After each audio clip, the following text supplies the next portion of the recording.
ආයුබෝවන් දුෂානී style YouTube channel එකට ඔයාලා වඩා ආදරයෙන් පිළිගන්නවා. අද මම ඔයාලට ගෙනාවේ sugar cookies. මේ sugar cookies නත්තලට වගේම විශේෂ අවස්ථාවකට විවිධ වර්ණයන්ගෙන් විවිධ හැඩවලින් ඔයාලට හදා ගන්න පුළුවන්. නිවාඩු කාලේ ඔයාලට පුංචි අයත් එකතු කරගෙන මේ වගේ ලස්සන cookies ගෙදරදීම හදා ගන්න පුළුවන්. ඒ වගේම මේ cookies icing කරන්නේ නැතුව වුණත් ගොඩාක් රසවත්.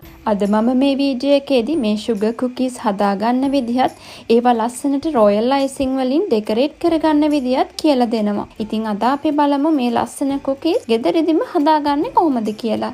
මේ සඳහා අපිට අවශ්‍ය වෙනවා butter gram 225ක්, සීනි gram 200යි, පාන් පිටි gram 375යි, vanilla මේස හැඳි 1යි, baking powder තේ හැඳි 2යි, ලුණු තේ හැඳි භාගයයි, බිත්තර 1යි. අපි මේ cookies හදාගන්න බටර් එක semi solid තත්ත්වයේ, ඒ කියන්නේ ගොඩක් ඝනත් නැති, ගොඩක් දියාරුත් නැති තත්ත්වයේ තියෙන්න ඕනි. මෙන්න මේ වගේ. අපි දැන් මේ බටර් ටික බෝල් එකකට එකතු කරගන්නවා. ඊළඟට සීනි ටිකත් එකතු කරගන්නවා. ඊළඟට අපි මේකට වැනිලා මේස හැන්දකුත් එකතු කරගෙන හොඳින් මේක බීට් කරගමු. විනාඩි 2-3ක් අතර කාලයක් හොඳින් ක්‍රීම් එකක් වගේ වෙනකන් අපි මේක බීට් කරගන්නවා. සීනි සම්පූර්ණයෙන්ම දිය වෙනකන් බීට් කරගන්න අවශ්‍ය වෙන්නේ නැහැ. මේ විදිහට විනාඩි 2-3ක් හොඳින් බටර් වල පාට වෙනස් වෙලා මිශ්‍රණය හොඳ ක්‍රීමි ගතියක් එනකන් බීට් කරගන්නවා.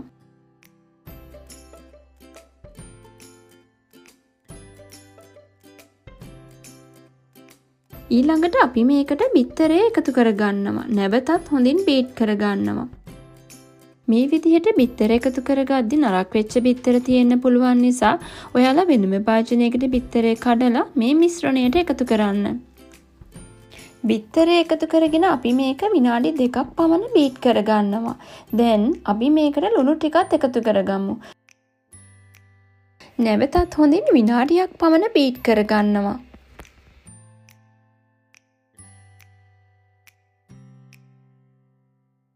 අපි දැන් පිටි ටික එකතු කරගමු.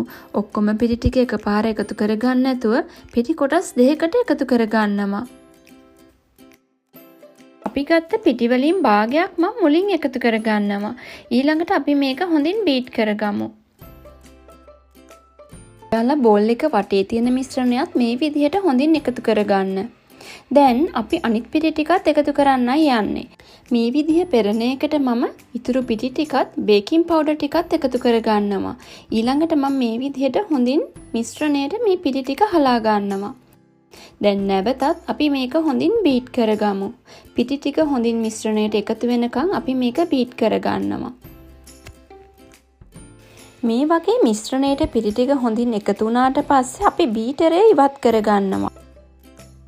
බීටරේ රැඳිලා තියෙන කොටසුත් හොඳින් මේ වගේ මිශ්‍රණයට එකතු කරගන්න. ඊළඟට අපි ස්පැචුලා එකකින් හොඳින් මේක කලවම් කරගන්න ඕනි. ඔයාලට ලී හැන්දකින් එහෙමත් නැත්නම් අතින් උනත් මේ පිටි මෝලිය මේ විදිහට හදාගන්න පුළුවන්. මේ වගේ පිටි ටික හොඳින් ගුලියක් වගේ එකතු වුණාට පස්සේ අපි මේක හොඳින් ප්ලාස්ටික් රැප් එකකින් කවර් කරලා ශීතකරණයේ විනාඩි 20ක් තියාගන්නවා.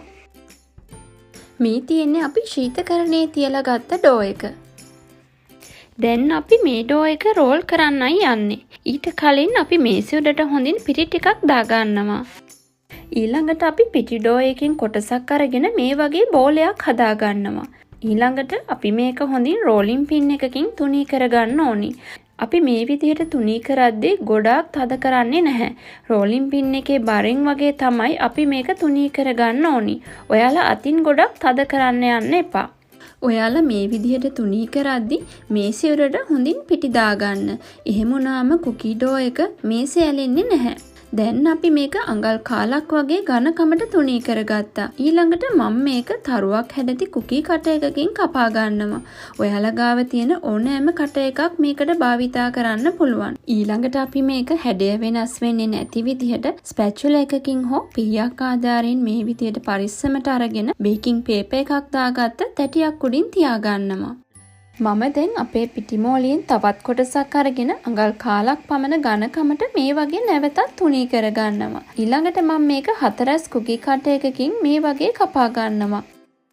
ඊළඟට අපි වටේ තියෙන පිටි කොටස් ටික මේ වගේ ඉවත් කරලා ඉස්සෙල්ලා වගේම පරිස්සමට ස්පැචුලා එකකින් මේ කුකීස් අරගෙන අපි බේකින් තැටිය උඩින් තියාගන්නවා. මේ විදිහටම මම රවුම් කටයකකිනුත් කුකීස් කපා ගත්තා. දැන් මේ තියෙන්නේ අපි කපාගත්ත කුකීස් ටික. අපි දැන් මේ කුකීස් සෙල්සියස් අංශක 170 විනාඩි 20ක් ප්‍රීහීට් කරපු oven එකක විනාඩි 8ත් 10ත් අතර කාලයක් හොඳින් බේක් කරගන්න ඕනි. මේ තියෙන්නේ අපි බේක් කරගත්ත කුකීස් ටික. මට මේ ටික බේක් කරන්න විනාඩි 10ක් පමණ ගත වුණා. අපි මේ කුකීස් බේක් කරද්දී වැඩිපුර වෙලා බේක් කරන්නේ නැහැ. මෙන්න මේ වගේ කුකී එක යට දාරය යාන්තමින් දුඹුරු පාට වීගෙන එද්දී අපි මේක oven එකකින් ඉවත් කරගන්නවා. ඊළඟට අපි මේක තැටියෙම තවත් විනාඩි 10ක් හොඳින් නිවෙන්න තියාගන්න ඕනි. විනාඩි 10කට පස්සේ අපි මේක බේකින් ට්‍රේ එකකින් ඉවත් කරගෙන කූලින් රැක් එකක් උඩින් තියාගන්නවා. මේ විදිහට හරිම වෙලාවට බේක් කරගත්තාම මෙන්න මේ වගේ උඩ පැලිලා නැති අපි කපාගත්ත හැඩයම තියෙන ලස්සන කුකීස් ටික ඔයාලටත් හදාගන්න පුළුවන්. දැන් අපි කුකීස් ටික ඩෙකරේට් කරගන්න අවශ්‍ය රොයල් අයිසිං එක හදාගමු. ඒ සඳහා අපිට අවශ්‍ය වෙනවා බිත්තර සුදු මද 1යි, හොඳින් හලාගත් අයිසිං සීනි ග්‍රෑම් 250යි, දෙහි හෝ ලෙමන් යුෂ තේ හැඳි 1යි. දැන් අපි බිත්තර සුදු මදය මේ වගේ බෝල් එකකට එකතු කරගෙන හොඳින් පෙන එනකම් බීට් කරගන්නවා. ඔයාලට මේකට බීට් එකම අවශ්‍ය වෙන්නේ නැහැ. විස්ක් එකක් ගෑරුපුවක් වුණත් ඔයාලට මේකට යොදා ගන්න පුළුවන්. මෙන්න මේ වගේ හොඳින් පෙන එනකම් අපි මේක බීට් කරගන්නවා. ඊළඟට අපි මේකට හොඳින් හලාගත්ත අයිසින් සීනි දෙපාරකින් එකතු කරගන්නවා.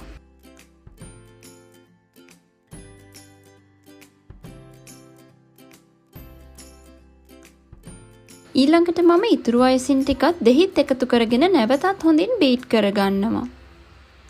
මේ වගේ බීට් කරගත්තම ඔයාලට ටිකක් ඝනකම අයිසින් එකක් ලැබේවි. අපිට මේකට වතුර එකතු කරගෙන අවශ්‍ය පදමට දැන් හදාගන්න පුළුවන්. මම මේකට වතුර තේ හැඳි 2ක් පමණ එකතු කරගත්තා. අපි මේකට කලරින් එකතු කරගන්න නිසා ඔයාලා වතුර එකතු කරගනිද්දි මුලින්ම ටිකක් එකතු කරගන්න. ඊළඟට කලරින් එකතු කරගෙන දියාරු ගතිය මදි නම් තවත් අපිට පස්ව වතුර එකතු කරගන්න පුළුවන්. මෙන්න මේ වගේ ටිකක් ඝනකමට අයිසිං එක හදාගන්න. අපි හදාගත්ත අයිසිං එක මම කොටස් 3කට වෙන් කරගත්තා. සුදු පාට කොටසට මම වැඩිපුර වතුර එකතු කරගෙන මෙන්න මේ වගේ දියාරු පදමක් හදාගත්තා. අනිත් කොටස් දෙකට මම රතු පාට සහ කොළ පාට කලරින් එකතු කරගෙන වතුර තේ හැඳි භාගයක් පමණ එකතු කරගෙන මෙන්න මේ වගේ පදමට හදාගත්තා. මම මේ එකතු කරගත්තේ ජෙල් කලරින්. ඔයාලට ජෙල් කලරින් නැතිනම් සාමාන්‍ය කලරින් එකතු කරගෙන දියාරු ගතිය වැඩි වුණොත් ඔයාලට අයිසින් සුගර් ටිකක් එකතු කරගෙන අවශ්‍ය පදම හදාගන්න පුළුවන්. ඊළඟට මම මේ හදාගත්ත පාට දෙකේ අයිසින් ටික මේ වගේ ප්ලාස්ටික් බෑග් දෙකකට දාගත්තා. ඊළඟට මම පයිපින් බෑග් එකේ කෙළවරින් කුඩා සිදුරක් කපා ගත්තා. ඔයාලට මේ වෙනුවට පයිපින් බෑග් එකක් රයිටින් නොසල් එක උනත් යොදා ගන්න පුළුවන්. දැන් මම රවුම් හැඩති කුකී එකක් අරගෙන අපි ඉස්සෙල්ලා හදාගත්ත සුදු පාට දියාරු අයිසින් එකේ මේ වගේ ඔබා ගන්නවා. ඊළඟට වැඩිපුර අයිසින් ටික බේරිලා යනකම් අපි මේක පොඩ්ඩක් අල්ලගෙන ඉන්නවා. ඊළඟට අපි මේක වයරක් එක උඩින් අයිසින් ටික හොඳින් වේලනකම් විනාඩි 10ක් පමණ තියාගන්න ඕනි. සාමාන්‍යයෙන් රොයල් අයිසින් එක වායුගෝලයට නිරාවරණය වුණාම විනාඩි 10ක් වගේ කාලයක් ඇතුළත හොඳින් ඝන වෙනවා. දැන් මම ඔයාලට මාබල් කුකී එකක් හදන විදියත් පෙන්වන්නම්. අපි ගත්ත සුදු පාට අයිසින් එක උඩට මම මේ වගේ තැනින් තැනට කොළ පාට අයිසින් එකතු කරගන්නවා. ඊළඟට ටූත් පික් එකකින් මෙන්න මේ වගේ රටාවක් මතු කරගන්නවා. ඊළඟට අපි හදාගත්ත කුකී එකක් ඉස්සෙල්ලා වගේම අයිසින් එකේ මේ වගේ ඔබ්බලා වැඩිපුර අයිසින් ටික බේරෙනකන් තියාගන්නවා. ඔයාලට පේන වැඩි දැන් මේකේ ලස්සන මාබල් එකක් වගේ අයිසින් පාට දෙක කුකී එකේ හැදිලා තියෙනවා. අපි දැන් තව කුකී එකක් හදාගමු. ඉස්සෙල්ලා වගේම කොළ පාට අයිසින් මම සුදු පාට අයිසින් එක උඩින් එකතු කරගන්නවා. ඊළඟට ටූත් පික් එකෙන් ටිකක් රටාවක් ඇඳගෙන අපි කුකී එක මේ වගේ අයිසින් වල ඔබනවා. වැඩිපුර අයිසින් ටික මේ වගේ බේරිලා යන්න අල්ලගෙන තියාගන්නවා. මේ තියෙන්නේ අපේ අනිත් මාබල් කුකී එක. ඊළඟට මම වේලින්න තියාගත්ත කුකී එකක් අරගෙන කොළ පාට අයිසින් වලින් නත්තල් ගහේ හැඩයට මේ වගේ පයිප් කරගන්නවා. මේ කුකීස් ඔයාලට කැමති විදිහකට ඔයාලගේ නිර්මාණාත්මක හැකියාවන් එකතු කරගෙන හැඩ කරගන්න පුළුවන්. ඊළඟට මම මේක තවත් ලස්සන කරගන්න ස්ප්‍රින්කල්ස් ටිකක් එකතු කරගන්නවා. දැන් මම ඉස්සෙල්ලා අපි හදාගත්ත මාබල්ඩ් කුකී එකක් අරන් රතු පාටින් මේ වගේ රිබන් එකක් වගේ යන විදිහට පයිප් කරගන්නවා. මම මේ ඔයාලට හරිම ලේසියෙන් icing කරගන්න පුළුවන් අදහස් කීපයක් දෙන්නේ. මේ sugar cookies ඔයාලට icing නැතුව වුණත් රස විඳින්න පුළුවන්. අපි තවත් මාබල් කුකී එකක් වෙනස් විදියට හැඩ කරගමු. මේ බලන්න මේ කුකීස් ඔයාලට විශේෂ උපකරණ නැතුව වුණත් හරිම ලස්සනට පහසුවෙන් හදාගන්න පුළුවන්. ඉතින් මේ තියෙන්නේ අපි හදාගත්ත ලස්සනම ලස්සන රසවත් sugar cookies. එළඹෙන නත්තලට වගේම පුංචි අයගේ බර්ත්ඩේ පාටිස් වලට උනත් විවිධ වර්ණයන්ගෙන් විවිධ හැඩවලින් ඔයාලට මේ cookies හදාගන්න පුළුවන්. ඒ වගේම හවස තේ වෙලාවට icing නොකර උනත් මේ cookies ඔයාලට හදලා රස විඳින්න පුළුවන්. ඉතින් ඔයාලා මේ වීඩියෝ එකට කැමති නම් ලයික් කරන්න, ෂෙයා කරන්න, දුෂානි ස්ටාරි එකට සබ්ස්ක්‍රයිබ් වෙන්නත් අමතක කරන්න එපා. මං ආයෙමත් මේ වගේ රසවත් වීඩියෝ එකක් අරන් එන්නම්. ඔයාලා හැමෝටම සුබ දවසක්.